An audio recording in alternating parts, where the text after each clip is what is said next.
Il y a eu une attaque sur la deuxième blockchain la plus importante au monde qui s'appelle Ethereum et qui avait lancé une sorte de fonds d'investissement décentralisé sur la blockchain Ethereum et avait levé 150 millions, l'équivalent de 150 millions de dollars en Ether, qui est la monnaie de cette blockchain, qui est l'équivalent du Bitcoin.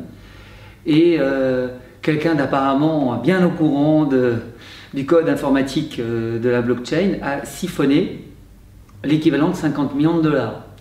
Et ce qui est assez extraordinaire dans cette affaire, c'est que cette personne qui n'a pas dévoilé son identité, mais a envoyé, supposé que ce soit elle, m'a envoyé un courrier à l'ensemble de la communauté d'Ethereum disant voilà, c'est moi qui l'ai fait, et si vous voulez récupérer l'argent que j'ai pris, ben, je vous ferai un procès, et mes avocats sont prêts. Donc c'est quand même assez extraordinaire. Alors pourquoi est-ce qu'on en est arrivé là?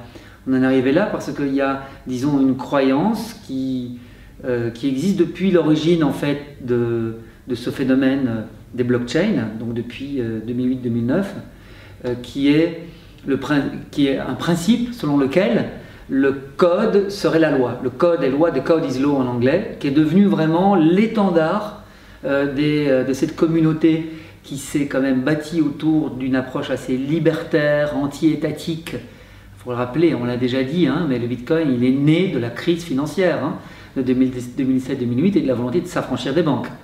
Donc il y a cette philosophie, cette idéologie libertaire et qui a généré ce principe qu'on affiche tout le temps, qui est le code et loi. Donc la question ici, c'est qui contrôle le code informatique à la base de la blockchain? Qui est maître du jeu informatique ici? Celui qui contrôle le code informatique de la blockchain contrôle la blockchain. Donc on parle des mineurs, ces fameux mineurs qui sont ceux qui font la certification des transactions sur la blockchain, donc sont vraiment centraux dans le système. Aussi les développeurs, qui sont souvent d'ailleurs les mêmes.